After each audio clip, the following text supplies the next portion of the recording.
कहानी की शुरुआत होती है एक ऐसी दास्तान से जहां समंदर का असली बादशाह पैदा होता है। कहा जाता है कि सूर्य देव ने खुद पोसाइडन का गोल्डन ट्राइडेंट तैयार किया था, एक ऐसी ताकतवर त्रिशूल जिसमें अपार शक्ति छुपी हुई थी। ये त्रिशूल दिया गया किंग अटलान को, जो अटलांटिस का पहला महान राजा बना। इस शक्ति की मदद से उसने 7 समुद्री राज्यों को जीत लिया और पूरे महासागर पर राज किया। उसकी हुकूमत में अटलांटिस इतना तरक्की करता है कि उसकी टेक्नोलॉजी अपने समय से कहीं आगे निकल जाती है। हर तरफ खुशहाली, ताकत और शान। लेकिन कहानी यही नहीं रुकती। ताकत के साथ उसका घमंड भी बढ़ने लगता है। उसकी लालच और घमंड से देवता नाराज हो जाते हैं। फिर आता है वो दिन जब तबाही टूट पड़ती है। भूकंप, सुनामी और समंदर का पानी खुद जमीन को निगलने लगता है। कुछ ही पलों में पूरी अटलांटिस की चमकती हुई दुनिया समंदर की गहराइयों में डूब जाती है। लेकिन सब खत्म नहीं होता। कुछ लोग बच जाते हैं और वहीं से एक नई दुनिया शुरू होती है। समय के साथ ये लोग अलग अलग कौमों में बंट जाते हैं। कुछ सिविलाइज्ड रहते हैं तो कुछ खतरनाक और दरिंदे बन जाते हैं। इस सब का जिम्मेदार खुद को मानकर किंग अटलन गायब हो जाता है। लेकिन उसका गोल्डन ट्राइडेंट अभी भी कहीं समंदर की गहराई में छुपा हुआ है, इंतजार कर रहा है उस इंसान का जो उसकी असली ताकत संभाल सके। अब कहानी शिफ्ट होती है आज के दौर में। एक तूफानी रात जब समंदर बेकाबू होता है, एक लाइट हाउस का रखवाला थॉमस करी किनारे पर एक अजीब सी औरत को पाता है। वो औरत होती है अटलाना, जो समंदर की दुनिया से आई होती है। वो उसे अपने घर ले आता है, लेकिन जैसे ही वो घर में आती है अजीब चीजें होने लगती है। बिजली खुद ब खुद बंद हो जाती है। अचानक वो औरत होश में आती है और बिना किसी मेहनत के थॉमस को हवा में उठा लेती है। उसके चेहरे पर डर साफ दिखता है। तभी अचानक टीवी खुद चालू हो जाता है और वो घबराकर अपना त्रिशूल निकालती है। एक ही वार में टीवी को तोड़ देती है, लेकिन शायद वो कमजोर थी। अगले ही पल वो बेहोश होकर गिर जाती है। सुबह जब उसकी आंख खुलती है तो वो इस नई दुनिया को समझने की कोशिश करती है, लेकिन जैसे ही उसकी नजर एक फिश टैंक पर पड़ती है, उसके चेहरे पर खुशी आ जाती है और अगले ही पल वो मछली पकड़कर खा जाती है, जैसे ये उसके लिए बिल्कुल आम बात हो। वो अजीब सी घटना देखकर टॉम पूरी तरह हैरान रह जाता है, लेकिन फिर भी वो उस लड़की की मदद करता है। धीरे धीरे उसे पता चलता है कि ये कोई आम इंसान नहीं, बल्कि समंदर के नीचे बसे राज्य अटलांटिस की राजकुमारी है, जो जबरदस्ती की शादी से बचने के लिए भागकर यहाँ आई थी। अलग दुनिया के होने के बावजूद दोनों के बीच रिश्ता बनता है और कुछ समय बाद उनका एक बेटा होता है, आर्थर। ये बच्चा 2 दुनियाओं का मेल होता है, इंसान और अटलांटियन दोनों। लेकिन ये सुकून ज्यादा देर तक नहीं रहता। एक दिन अचानक अटलांटिस के सैनिक उनके घर पर हमला कर देते हैं। उनका मकसद राजकुमारी को वापस ले जाना होता है। वो औरत मजबूरी में लड़ती है और अपनी ताकत से सबको हरा भी देती है, लेकिन उसे समझ आ जाता है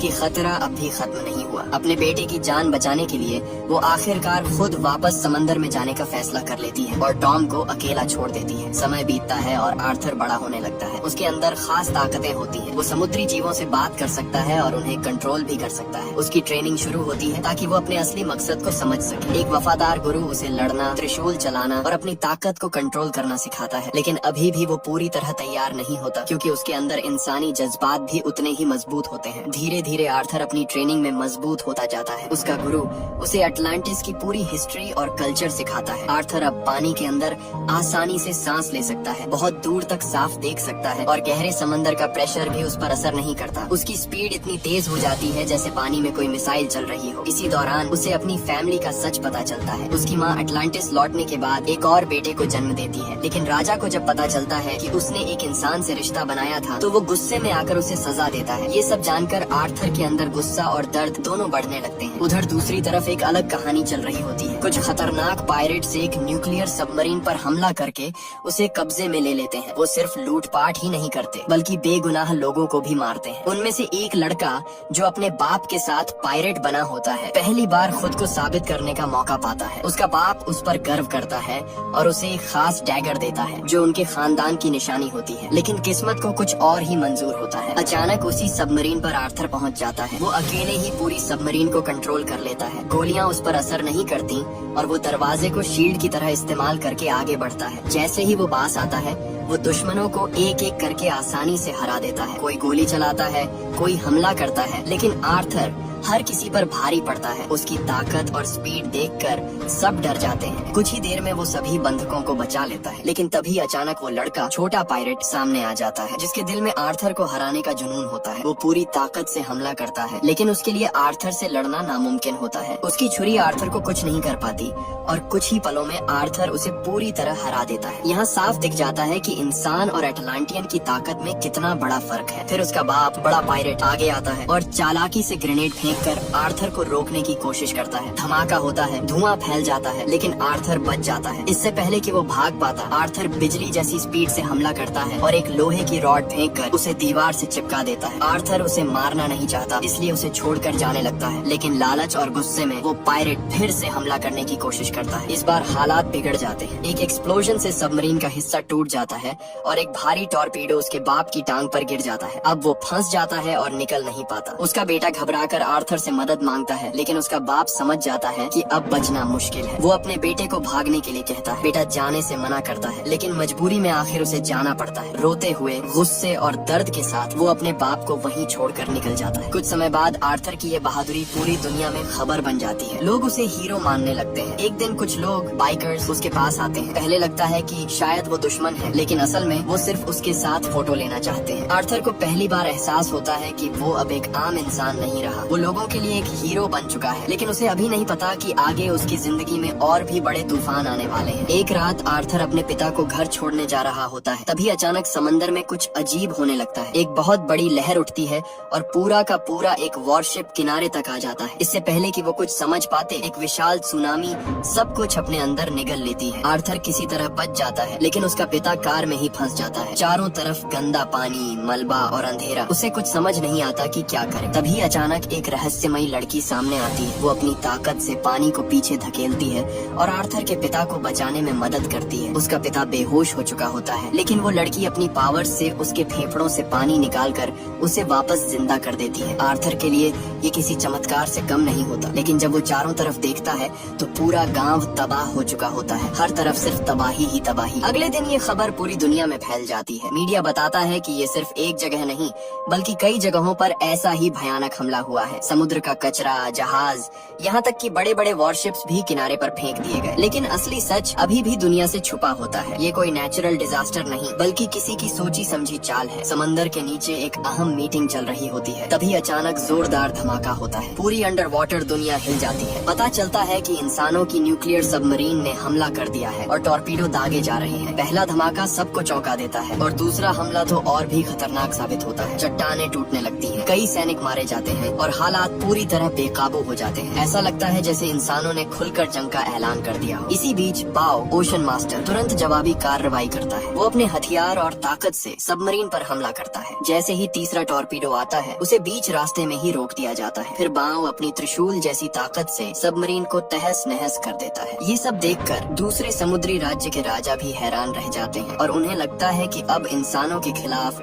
एकजुट होना ही पड़ेगा। लेकिन असली सच्चाई कुछ और होती है। ये पूरा हमला असल में बाओ की ही चाल होती है। उसने सीक्रेटली पायरेट्स को हायर करके ये सब करवाया था ताकि बाकी समुद्री राज्य इंसानों से नफरत करने लगे और उसकी आर्मी के नीचे आ जाए। उसका असली मकसद सिर्फ समंदर पर राज करना नहीं, बल्कि पूरी दुनिया पर कब्जा करना होता है। इसी वजह से एक राजकुमारी आर्थर के पास आती है। वो उसे सच बताती है और कहती है कि सिर्फ वही इस हालात को रोक सकता है, क्योंकि आर्थर में दोनों दुनिया, इंसान और अटलांटियन का खून है। अब फैसला आर्थर को करना है। क्या वो आगे बढ़कर अपने भाई के खिलाफ खड़ा होगा और इस जंग को रोकेगा, या फिर दुनिया को तबाह होते देखेगा। आर्थर आखिरकार राजकुमारी के साथ उस छुपी हुई अंडर वाटर दुनिया की तरफ निकल पड़ता है। जैसे ही वो अटलांटिस पहुंचता है, उसकी आंखें खुली की खुली रह जाती हैं। चारों तरफ एडवांस टेक्नोलॉजी, चमकदार शहर और एक ऐसी सिविलाइजेशन जो जमीन की दुनिया से कहीं आगे है। शहर के चारों तरफ पावरफुल सुरक्षा होती है, एक तरह का एनर्जी शील्ड जिससे बिना इजाजत अंदर आना नामुमकिन है। लेकिन राजकुमारी के पास स्पेशल परमिशन होती है, इसलिए वो दोनों आराम से अंदर पहुंच जाते हैं। कुछ ही देर में वो लोग एक पुरानी डूबी हुई शिप तक पहुंचते हैं जिसे मैजिक से सेफ रखा गया होता है। वहाँ उनका गुरु पहले से इंतजार कर रहा होता है। वो बताते हैं कि अगर बाओ को रोकना है तो एक ही रास्ता है, लॉस्ट गोल्डन ट्राइडेंट को ढूंढना, क्योंकि वही असली ताकत है जिससे 7 समुद्री राज्यों पर हुकूमत की जा सकती है। तीनों इस प्लान पर बात ही कर रहे होते हैं कि अचानक हमला हो जाता है। आर्थर की एंट्री छुप नहीं पाती और दुश्मन सैनिक वहां पहुंच जाते हैं। आर्थर तुरंत लड़ाई शुरू कर देता है और एक एक करके सभी गार्ड्स को हरा देता है। लेकिन मामला यहीं खत्म नहीं होता। अब एलीट रेड आर्मर्ड सोल्जर्स आते हैं जो पहले से कहीं ज्यादा ताकतवर होते हैं। उनका प्रेशर ही इतना होता है कि माहौल भारी हो जाता है। फिर भी आर्थर पीछे नहीं हटता। वो पूरी ताकत से लड़ता आता है और उनके हमलों का जवाब देता है। आर्थर पूरी कोशिश करता है लेकिन आखिरकार वो बुरी तरह टकराकर बेहोश हो जाता है। इसी बीच राजकुमारी वहाँ से छुपकर निकल जाती है ताकि आगे की मदद ला सके। जब आर्थर होश में आता है तो खुद को जंजीरों में बंधा हुआ पाता है। उसके सामने उसका भाई बाओ खड़ा होता है। अब वो पूरा राजा बन चुका होता है। दोनों के बीच तीखी बहस होती है और गुस्से में आकर आर्थर उसे सीधे लड़ाई के लिए चैलेंज कर देता है। सबको लगता है कि बाओ शायद डरेगा लेकिन वो बिना सोचे समझे चैलेंज एक्सेप्ट कर लेता है। वो चाहता ही यही था कि सबके सामने आर्थर को हराकर अपनी ताकत साबित करे। फिर तय होता है कि दोनों के बीच एंशिएंट ट्रेडिशन के हिसाब से एक ड्यूअल होगा रिंग ऑफ फायर एरिना में। यहाँ जो जीतेगा वही असली हकदार माना जाएगा। जैसे ही बाओ एरिना में आता है पूरी जनता उसके लिए चीयर करती है लेकिन जब आर्थर आता है तो उसे इंसल्ट किया जाता है। उसे गद्दार आउटसाइडर तक कहा जाता है। शुरू से ही साफ हो जाता है कि ये लड़ाई सिर्फ ताकत की नहीं बल्कि इज्जत और पहचान की भी है। जैसे ही फाइट शुरू होती है बाओ पूरी तरह हावी हो जाता है। क्योंकि वो समंदर में पला बढ़ा है उसे पानी में लड़ने का पूरा फायदा मिलता है। उसकी हर अटैक में जबरदस्त पावर होती है। आर्थर पूरी कोशिश करता है लेकिन धीरे धीरे वो कमजोर पड़ने लगता है। कुछ ही देर में बाओ उसे जोरदार वार करके अरीना से बाहर फेंक देता है। बाओ आखिरी वार करने ही वाला होता है कि अचानक हालात बदल जाते हैं। अचानक तेज पानी का बहाव आता है और बाओ को घुमा घुमा कर दूर फेंक देता है। ये सब राजकुमारी की वजह से होता है जो आर्थर को बचाने के लिए बीच में दखल देती है। पानी के बाहर आते ही आर्थर और कैरोलिन को गोल्डन ट्राइडेंट का सुराग मिलता है। वो दोनों उसे पाने के लिए खतरनाक सफर पर निकल पड़ते हैं। पहले वो सहारा रेगिस्तान के नीचे छिपे प्राचीन एटलांटिस के खंडहर तक पहुंचते हैं जहां उन्हें पुराने राजा की आत्मा से एक पहेली मिलती है। उस पहेली को सुलझाकर उन्हें पता चलता है कि असली ट्राइडेंट किसी और गुप्त जगह पर छिपा हुआ है। दोनों बिना देर किए सिसिली की तरफ निकलते हैं और दिमाग लगाकर आखिरकार उस लोकेशन का पता लगा लेते हैं। लेकिन जैसे ही वो अपनी मंजिल के करीब पहुंचते हैं अचानक एक जोरदार धमाका होता है और उनका सामना एक नए खतरे से हो जाता है। वही पुराना दुश्मन जिसे आर्थर ने पहले हराया था अब और भी खतरनाक बनकर लौटता है। इस बार उसके पास नई टेक्नोलॉजी और सूट है जिससे वो पहले से कई गुना ज्यादा ताकतवर हो चुका है। दरअसल उसे आर्थर के भाई ने ही तैयार किया होता है ताकि वो आर्थर को रास्ते से हटा सके। इसके बाद दोनों के बीच जबरदस्त फाइट शुरू होती है। रेगिस्तान, खंडहर और पानी हर जगह लड़ाई फैल जाती है। इस लड़ाई में आर्थर को काफी मुश्किलों का सामना करना पड़ता है लेकिन उसका मकसद साफ होता है, किसी भी हालत में ट्राइडेंट हासिल करना और अपने भाई की बुरी योजना को रोकना। कैरोलिन भी उसका पूरा साथ देती है। वो अकेले ही सैनिकों से लड़ती है,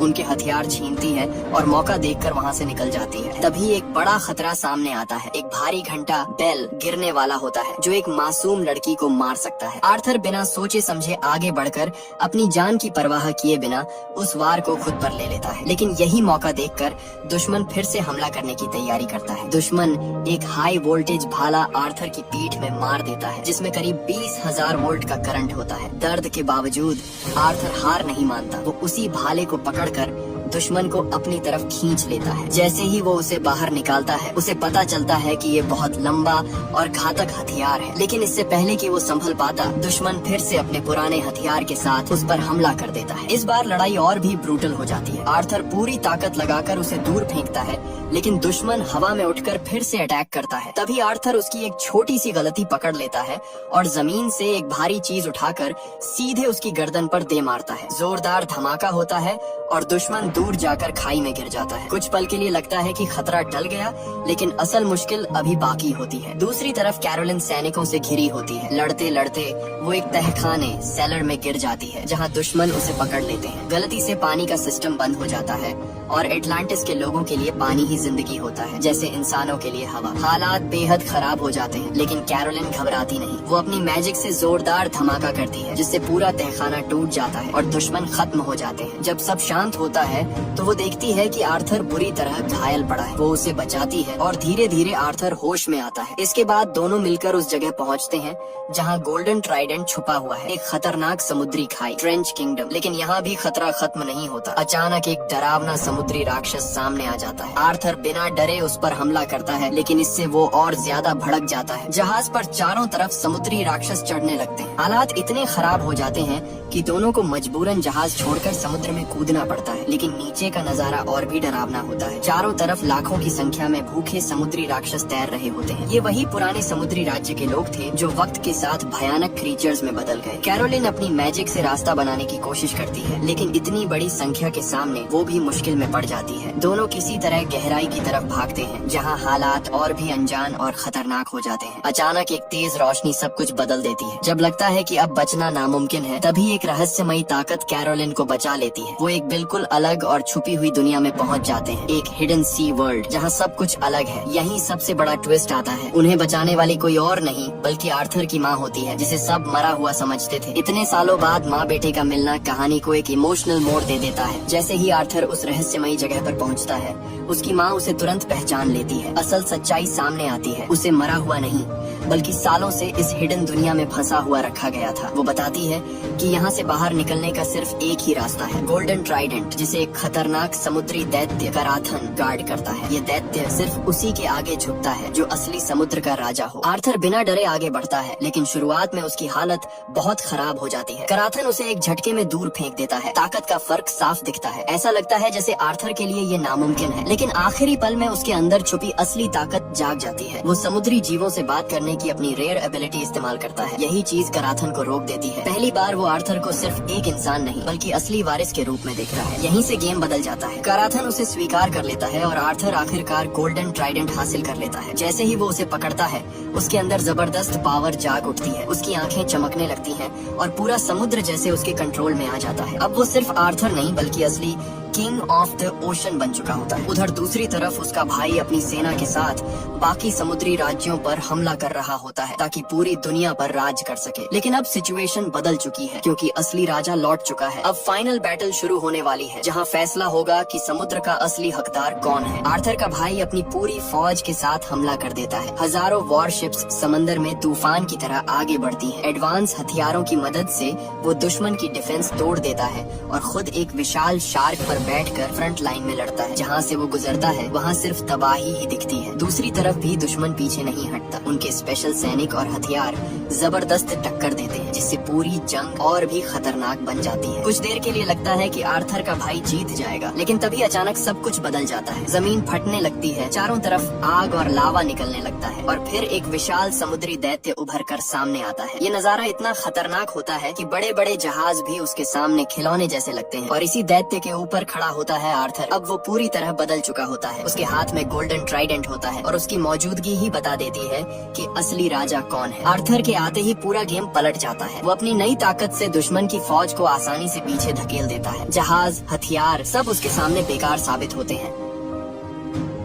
एक पल में पूरी जंग का रुख बदल जाता है। आर्थर की इस पावर के सामने दुश्मन की सेना बिखरने लगती है। कई सैनिक डर कर भागने लगते हैं और कुछ उसके सामने झुक जाते हैं। यहाँ तक कि दूसरे राज्य का राजा भी समझ जाता है कि असली हकदार आर्थर ही है और वो सरेंडर कर देता है। अब मैदान में सिर्फ दो भाई बचते हैं, आर्थर और उसका भाई। दोनों अपने अपने विशाल समुद्री जानवरों पर सवार होकर आमने सामने आ जाते हैं और फाइनल ड्यूअल शुरू होता है। इस बार आर्थर स्ट्रेटेजी से लड़ता है। वो अपने भाई को पानी से बाहर सरफेस की तरफ खींच लाता है जहां उसकी ताकत कम हो जाती है। शुरू में उसका भाई कुछ भारी पड़ता है, तेज हमले करता है, उसे पीछे धकेल देता है, लेकिन आर्थर जल्दी संभल जाता है और अपने नए स्किल्स का इस्तेमाल करता है। वो पानी की ताकत से एक जबरदस्त हमला करता है, जैसे एक भयानक वाटर वॉर्टेक्स, जिससे लड़ाई पूरी तरह उसके कंट्रोल में आने लगती है। आर्थर का नया वाटर अटैक देखकर उसके गुरु भी हैरान रह जाते हैं। उसका भाई बिना समझे सीधा हमला करता है, लेकिन इस बार आर्थर की पावर पूरी तरह जाग चुकी होती है। पानी की तेज लहरें उसे पीछे धकेल देती हैं। फिर आर्थर पूरी ताकत इकट्ठी करके एक बड़ा अटैक करता है और सही टाइम पर ट्राइडेंट पकड़कर उसके भाई के हथियार को पूरी तरह तोड़ देता है। पहली बार उसका भाई समझता है कि अब वो ताकत में पीछे रह गया है, लेकिन आर्थर उसे मारने के बजाय रुक जाता है। वो चाहता है कि ये लड़ाई नफरत से खत्म हो, खून से नहीं। उसका भाई अब भी गुस्से में होता है क्योंकि उसे लगता था कि उनकी माँ की मौत की वजह आर्थर है। तभी अचानक उनकी माँ सामने आ जाती है और सच्चाई बताती है, वो जिंदा है और उसने दोनों बेटों को हमेशा बराबर प्यार किया। ये सुनकर उसका भाई अंदर से टूट जाता है और आखिरकार अपनी गलती समझ जाता है। यहीं पर कहानी एक खूबसूरत मोड़ लेती है। दोनों भाइयों के बीच की दुश्मनी खत्म हो जाती है और आर्थर को असली राजा मान लिया जाता है। फिर उसे ऑफिशियली समंदर का राजा बनाया जाता है। गोल्डन ट्राइडेंट के साथ वो सातों राज्यों को एकजुट करता है और युद्ध खत्म कर देता है। आखिर में आर्थर सिर्फ एक योद्धा नहीं बल्कि एक सच्चा लीडर बनकर उभरता है, जिसे समंदर के हर जीव का साथ मिलता है। और यहीं पर ये पूरी कहानी एक स्ट्रॉन्ग मैसेज के साथ खत्म होती है कि असली ताकत सिर्फ पावर में नहीं बल्कि समझदारी, रहम और एकता में होती है। उम्मीद है आपको ये कहानी पसंद आई होगी। जल्दी से कमेंट करके बताना कि आपका फेवरेट सीन कौन सा था। वीडियो को लाइक और चैनल को सब्सक्राइब करना मत भूलना। धन्यवाद।